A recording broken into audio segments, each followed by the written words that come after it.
The list of tools are 4 tools are there. The first tool is malicious domain checker. Malicious domain checker is a tool. It is used to detect whether a domain is a good domain or a bad domain. Bad domain means whose domain websites are doing a nefarious activity or a criminal activity. Good domains are those domains whose domains websites are doing a legitimate thing or benign thing. This tool is also integrated with our Rakshak DNS. Before I am going to explain what is Rakshak DNS, first in our daily use, we are using internet. If we are working in any organization and anything, that internet is very needed. For browsing an internet, that DNS is very crucial thing, or we can say without DNS that our internet is not work until unless you are not a gig person.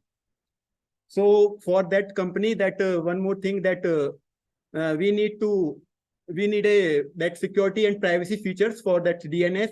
So that our Rakshak DNS is a solution for this, that enterprise solution with all have the security and privacy features. And if you have a more query, then please ask with our business development team. And now I am going to demonstrate the tools.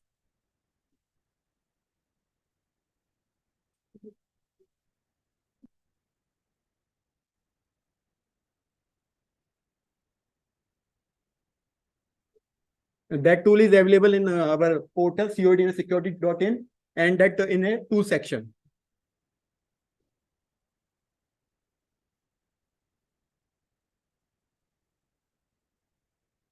Just give your domain name, whatever you want to see, like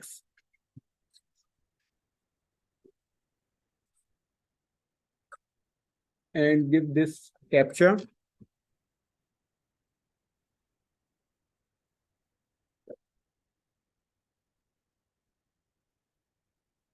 It is malicious, or it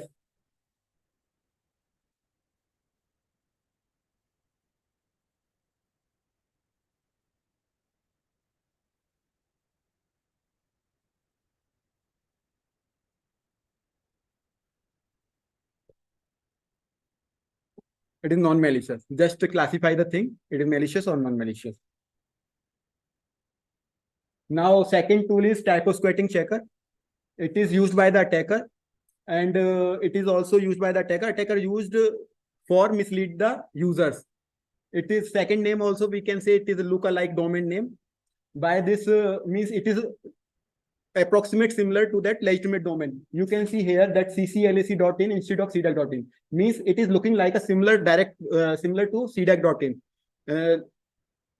Now I am going to demonstrate of typo squatting checker.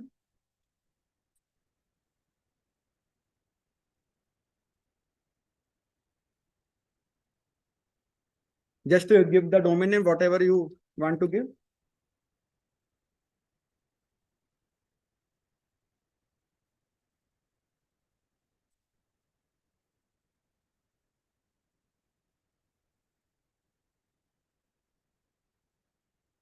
It is a homoglyph, means it is looking like the similar of a domain name. It is not a original domain. If I am giving the original domain, what will happen?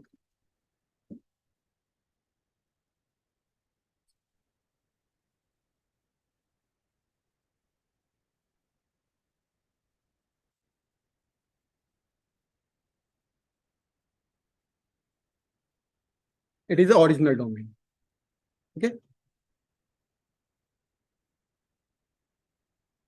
Now third tool is our DNS health analyzer. DNS health analyzer tool is giving the status of our authoritative name server of a particular domain name. That authoritative name servers, we know that all the John files and the records are kept in that authoritative name server. Here, that it will give the report based on some parameters. That parameters are number of 15 or 21. 15 is without DNSSEC, or 21 is including DNSSEC. I will explain how it is showing. Demonstration of health analyzer tool I will show.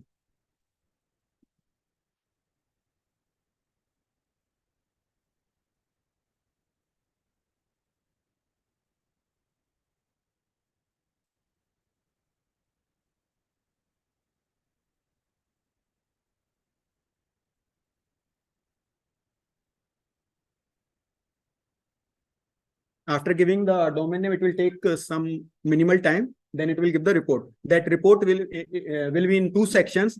First section will define about the domain, and second section will define about the authoritative name servers of that particular domain.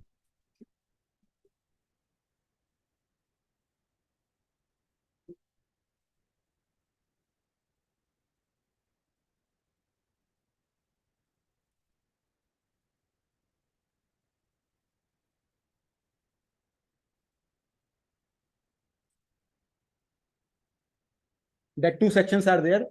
That domain related thing, here it is showing how many name servers are there, means authoritative name servers are present for this domain name. In this we are showing like here IPv4 address for that particular domain and IPv6 address of particular domain. Here we are checking that for that IP address that reverse lookup is there or not. Reverse lookup means generally what we are doing, we are giving the domain name to the recursive resolver and we are getting the IP address of that domain name. But here we are checking that particular IP address is point out that same domain name or a different domain name. Now I am going to explain in that name server details. In this name server details also we are showing the IPv4 address, IPv6 address, and we are also showing the reverse lookup for that particular IPv4, IPv6 address of a name servers. Here these four things are saying about the reachability, means that our client or recursive resolver is reachable for that authoritative name server or not by a UDP or TCP protocols through a V4 or a V6 way. EDNS support is a extension mechanism of DNS support. It is saying, means generally what will happen in that DNS packet size is very minimal, but if it is if we are enable this EDNS support, whatever means it is giving, means it is sending the large packet of DNS through a via UDP protocol. In this availability section, it is we are checking that authoritative name server is available or not for that particular domain name. Means maybe that is misconfigured that time because it is giving the, that list is given by the parent zone. Maybe that at time of given the domain name, maybe it is unpresent, means it is absent. SOA check. Here we are, means it is SOA check, means start of authority check. In this check, it is very important between the master and slave server. We are checking here that all the name servers have the same SOA file or not, or the value of that SOA in under that is in range or not according to RFCs. We are checking here. Zone transfer check, it is saying about, means we are checking that zone transfer is available or not. Zone transfer means zone transfer is happening between the master and the slave servers. And we are here checking that if anyone can attach with the master servers, then it is also a vulnerability. So that's we are here checking that zone transfer check. That recursion we are checking here, means recursion means when we are giving that domain name to the recursive resolver, it will check that that if recursive resolver have an IP address, then it will give revert back to IP address. Otherwise, it will follow the hierarchy. Or that when recursive resolver is going to the root server and coming answer back to the recursive resolver, that one-to-one it is to a recursion. We are checking that authoritative name server by default that recursion is disallowed. So we are checking here like NSEC means next secure record. We are checking here, means in some zone files that like subdomains are there, a.cdac.in, b.cdac.in, d.cdac.in. Maybe some client is asking about the c.cdac.in. What happened? At that time, some authoritative name server give the NX domain answer. But if NSEC is enabled, what it will do? It will give the d.cdac.in IP address. That authoritative answer check, it is saying, means we are checking that answer is coming from the authoritative name server or somewhere else. Here we are checking the reverse lookup name server, reverse lookup domain from this particular authoritative name server. And resource record set match, we are checking that the whatever given by the NS record of the parent zone, it is same as whatever given by the authoritative name server is there or not. That round trip time we are checking here from the starting of the query to the end of the query till we are getting the answer, how much time it will take. So that total time is taking showing in this 124 millisecond. It is in millisecond. DNSSEC, as we know, that DNSSEC is a protocol which is given, which is gave that our authenticity and integrity between the hierarchy and the recursive resolver. So we are checking the DNSSEC also protocol.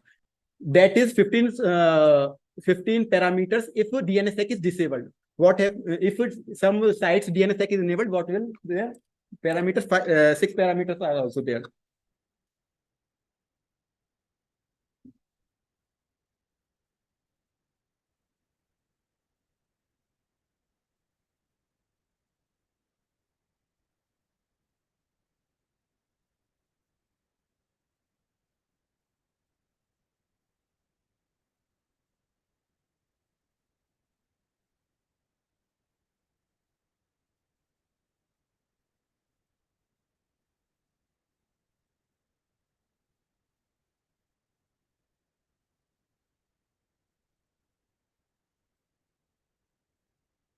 It is taking some time.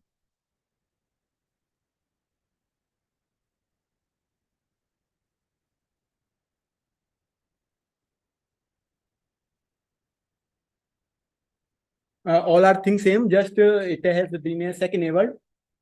So it is giving 6 parameters.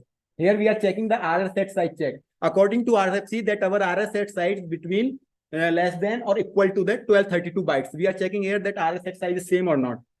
That RS signability, we know that that key pair have some lifeline. So we are checking that key signing is valid or not. Consistency and delegation signer record. Whatever given by the child zone to the parent zone, we are checking that DNSSEC file is how many keys are there.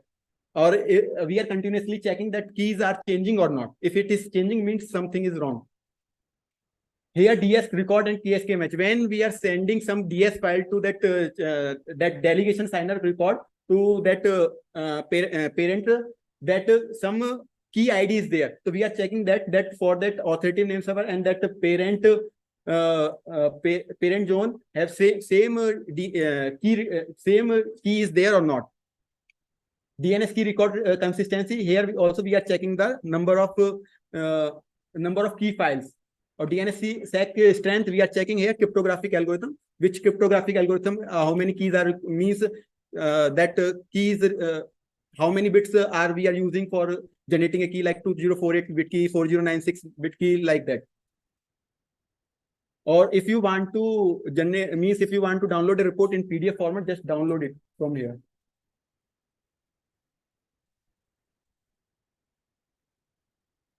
Based on this report, we are giving that report to Mighty and Nixie also at the Corona time for COVID domain names, malicious COVID domain names.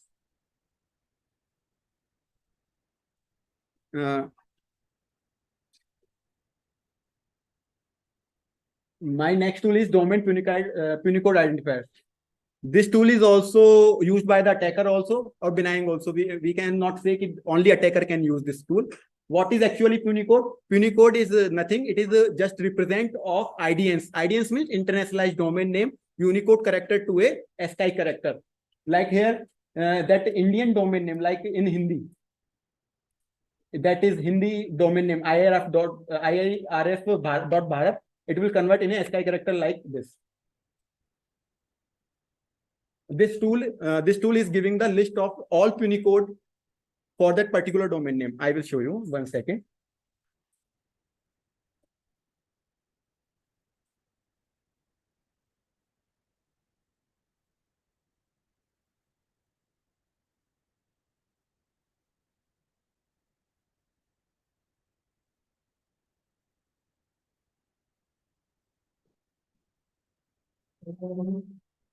It will take some time for checking that all the Unicode domain for that domain. I will show you something more. This one, Unicode domain.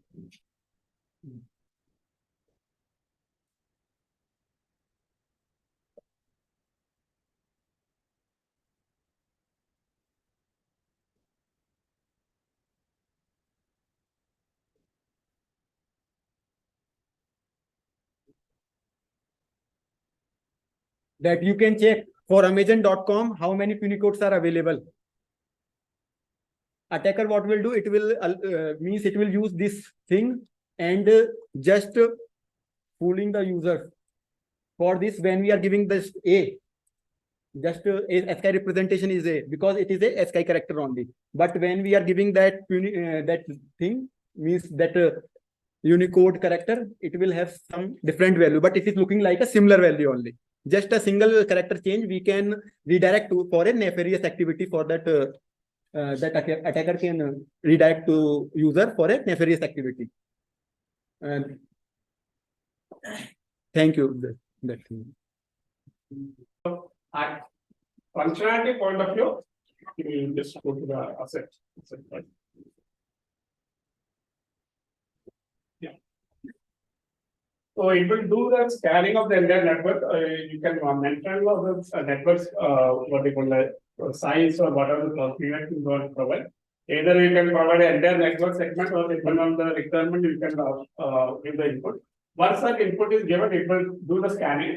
And once the scanning is done, it will capture all this information. You can see like what is the IP address, what is the operating system, its version, and what are the services running in that particular machine, and the vulnerabilities related to that. And it will give an indication like what are the top vulnerability in the what are the machines which are more vulnerable. For example, in the machine which IP address 2.104, it's 72 vulnerabilities. Out of that, 12 vulnerabilities are high and 48 are medium, and 12 are low. So like this, you will get a complete picture of the machines and its vulnerabilities. And if you want to get a particular machine details, you can click it there. That in that particular machine, you will be able to see what are the service running, what are the criticality of that particular service, and what are the CDSS score. So this CDSS score is already known, it is a detailed information like we will be getting from the CD information also. Once it is connected to internet, we will be able to capture what are the vulnerabilities related to that IDs provided. So this information we can get from the offline information hospital. So this particular information we are using for a zero trust model because once we are connecting to the device into the network, depending on the device vulnerability score, we will provide an access or we will be denied that particular. Suppose that one device is totally vulnerable, then any request coming from that particular device will not be able to access. So that particular request will be denied. So suppose that today the device is secure and tomorrow some other services are running which is vulnerable. So that time what will happen is based on that current security process, the request will be denied. So that's what the actual zero trust principle. It will be considering the internal or external device, everything is in the zero trust model. Nothing is implied trust. So whether it is inside network or outside network, there is no differentiation. So depending on the information or vulnerability posted, it will provide an access. So the typical firewall will be there, and on top of the firewall policy, it will be a dynamic policy. A trust score will be also part of the policy. If the trust score is very high, then it will get a full access. If the trust score is low, it will not get access. But the trust score is calculating in dynamic based on different network parameters and system parameters.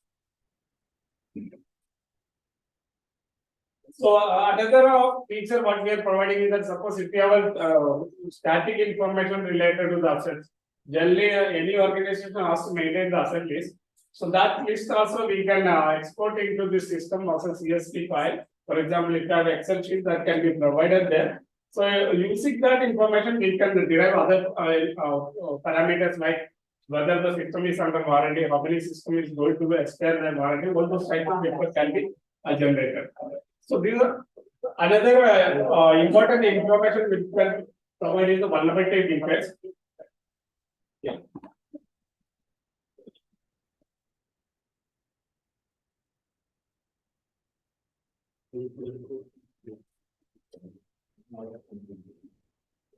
So you might have seen that after the VFPT analysis, you will get a report. So what are the vulnerabilities, how you will be able to patch what are the service running, which service are more vulnerability and all. So that report, if we can assume like every day we are getting a report, then the advantage is that we can see the difference between different timelines. A particular machine is adding a service, and because of the service, there is a vulnerability on that.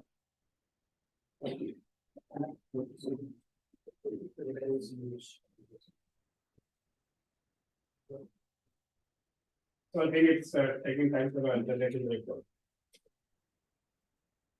Just go for a report.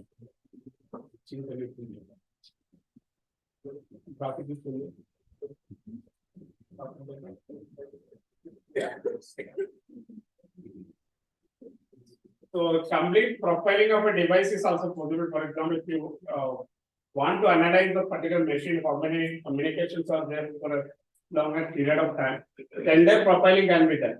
So we are capturing the entire data from the communication point of view. It's not a packet level, it's a metadata we are capturing. So we are storing that data. Using that data, we can analyze the communication from a particular IP. For example, after attack, sometime we will get information like this machine is communicated to some malicious server a long time back. So we should have a record for that. So this information can be used after that record. So we will be able to track the complete action from a particular machine. That's what we can see. The IP-based tracking can be possible. At same time, in the internal network, we are not using IP address, we are mapping it is based on MAC address. So even though in the DSCP scenario, the IP is changing, we will be able to track based on the MAC. I understood there is a possibility to change the MAC, but in the current context, we are not considering any MAC change in told somebody's within will not be able to decide. But if they are using an IP address, we can easily able to track it. The advantage is like if a same MAC is coming with the two different IP, two different time period, then we will be able to identify which machine it is actually generated.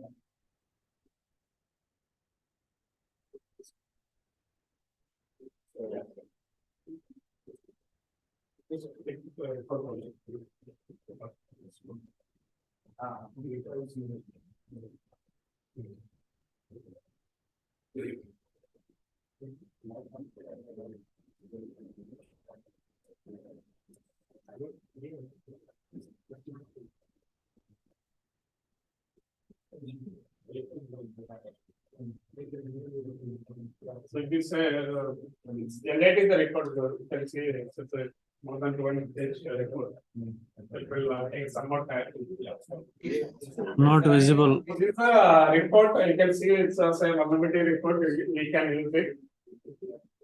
This is a summary report from the entire network. What are the different types of vulnerabilities identified? What are the criticality and level? Then the individual IP, you can see different CDSS score based information is providing and different IPs. Go to the top. IP address. You can see the IP address 2.15. So related to that IP, these are the vulnerability informations. So you can see even a single service itself have multiple vulnerabilities. So it will provide all the details.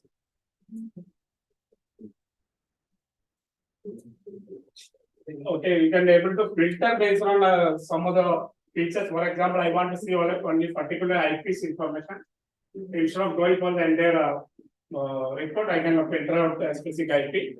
And another thing is that if I want to see the more critical vulnerabilities, then you can filter based on the CDSS score also. CDSS score is starting from 0 to 10. 10 means a high vulnerability, 0 means a low vulnerability. So if you want to understand which machines are more vulnerable in the network, we can do the filtering also. So it is generating a report which has a CDSS score 9 to 10. You might be able to see, since it is doing a scanning, it will be able to identify the operating system and device type also. You can see these are switch related data whatever currently we are getting. That's what I mentioned. We are not running any agent in the system. Whatever traffic is generated and it's an active scanning we are doing. So we are communicating to the particular device and getting back the response. Based on that response, information is derived. So the report you can customize whatever way you want. So it can be used as a typical DAPT report, or it can be used as a summary report, or it can be used as a service level report also, or IP level report. So these are some of the basic features. So actually, as part of the zero trust, we have added more features to that. But this particular feature we are customizing as a solution: vulnerability assessment, as asset tracking, and security posture measurement tool. So this particular solution can be run as an appliance. So these appliance you can see here. It will be catered to 1 GPU's traffic as well as the entire network monitoring features.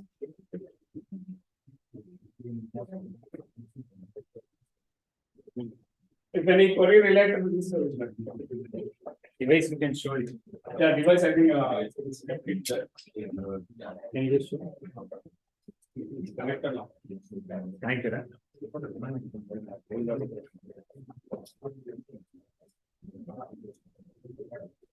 Yeah. This is you can explain to the This is the device currently we are getting all the time. So it's our 1G port and normal Ethernet ports we can use it. And we are continuing with the high-end device for 10G. It is going to be released by I think in 3 months. So. That's all. Penetration test it is not doing. If you doing a vulnerability, if it's not it's not exactly for VLPT. That information can be used for internal what they call it. And is it similar to SIM? No. Because then it will collect logs and do analysis. Yes. Here it is the active scanning and collect the. My name is Jitendra Kumar, and I have been working in the domain of email security for some time. Actually, I had a few slides regarding email security. Why is not moving? Not moving.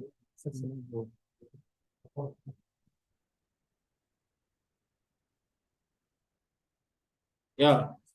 Actually, I wanted to have few introductory introductory information for the email security that because of the lack of time I'm skipping.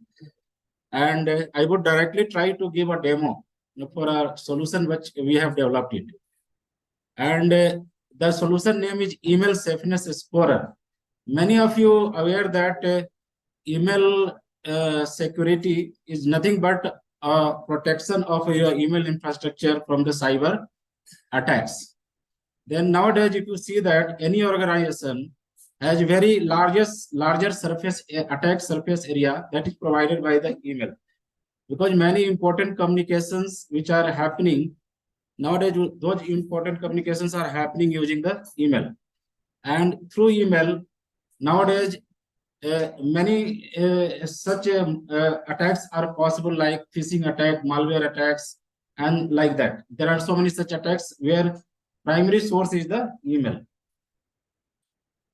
Then I would like to just introduce one solution. Its name is Email Safeness Explorer. By the name, if you say, it basically gives the score of your email.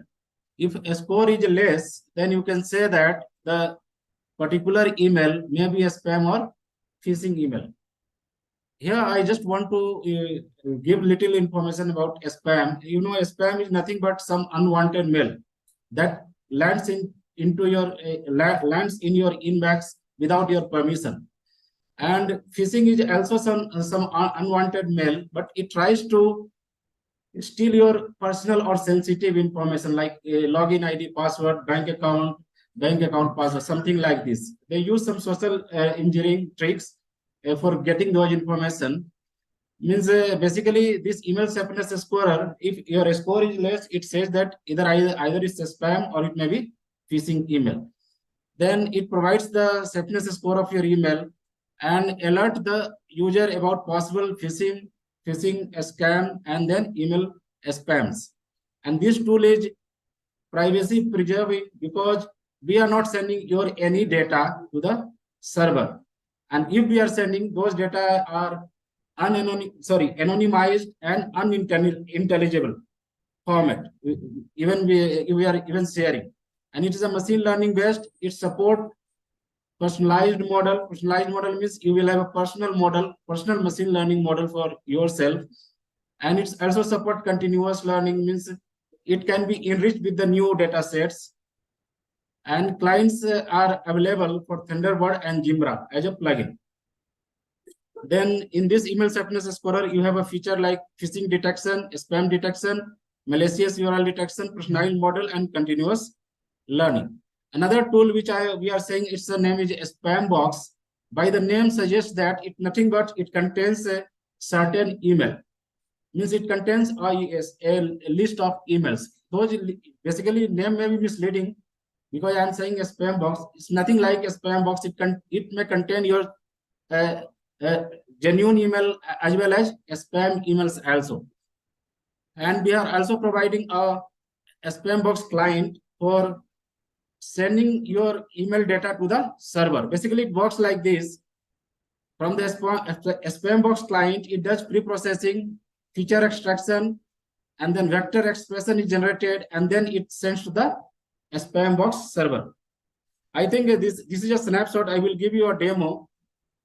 With that, it will be clear. Things will be clear.